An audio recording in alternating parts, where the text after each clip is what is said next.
पोटाचा एक मंत्र होता, सगळ्यांना पोटाशी लावावे. निवळ अफजल खान मारला एवढाच इतिहास नाही. इथं आम्ही असणाऱ्या सर्व गोरगरीब, कष्टकरी, अडचणीत असणारे लोक आणि कष्ट करणारे लोक राज्याच्या तिजोरीच्या बाहेर नसले पाहिजे. आम्ही योजना आणल्या पाहिजे त्या कष्ट करणाऱ्यांसाठी. तुम्ही MIDCचे मंत्री आहे. रोजगार हमी योजना, प्रचंड कष्ट करणारा मजूर या महाराष्ट्राच्या कानाकोपऱ्यात आहे. पण भारत सरकार, राज्य सरकार नाही, भारत सरकार त्यांची मजुरी गेल्या 5 महिन्यापासून देत नाहीये. हक्काची मजुरी सुद्धा त्यांना भेटत नाही. कित्येक दिव्यांगांना 5-5 महिन्यापासून त्यांचं मानधन भेटत नाही. मी जेव्हा सभागृहात होतो तेव्हा अजितदादाला प्रश्न केला होता का आमचं मानधन दर महिन्याच्या 5 तारखेला का भेटत नाही. मग सचिवाचं मानधन 5 तारखेला भेटतं, आमदाराचं मानधन 5 तारखेला होतं, पण दिव्यांगांचं मानधन 4-4 महिने होत नाही.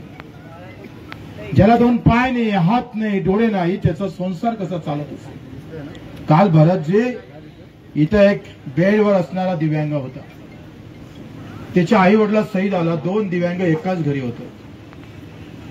जाग्यावरच संडास, जाग्यावरच बाथरूम, हलवता येत नाही.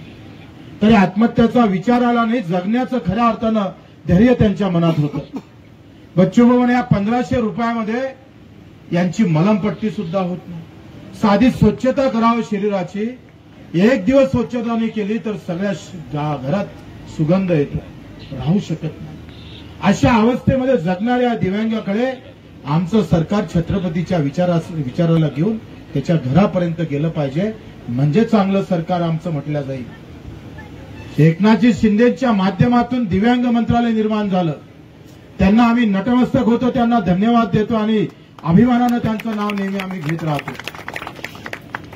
ज्याला डोळे नाही त्यानं आपल्या आईचा चेहरा पण पाहिला नाही. कसा रायगड असेल, कसा माझा छत्रपती शिवाजी महाराज दिसत असेल, त्या अंध अपंगांना माहीत नाहीये. तरी तो छत्रपती शिवाजी महाराजांच्या पुतळ्याजवळ जातं आणि आपला फोटो काढतो. त्याच्यातच तो सार्थ समजतं जीवनाचं. डोळ्यातलं पाणी दिसत नाही पण चेहऱ्यावरचा आनंद मात्र लपत नाही. भारतजी मूकबधीर आहे, दिव्यांग आहे, पाय नसणारे आमचे मुकलजी, 2 पाय नाही आहे. ते कोकण विभागाचे प्रमुख आहे. अख्खा सगळा गाडा त्यांनी चालवला. साळुंके असेल, आमचे बडे असेल, त्यांची पत्नी चालती फिरती आहे आणि हे चालते फिरते पत्नीनं सुद्धा इथं दिवसभर काम केलं. पायनी म्हणून हे काम कसं करून मला आश्चर्य वाटत होतंय. पण माझ्यापेक्षा जास्त धावणारा दिव्यांग मी डोळ्यानं पाहतोय आणि नवीन प्रेरणा आम्हाला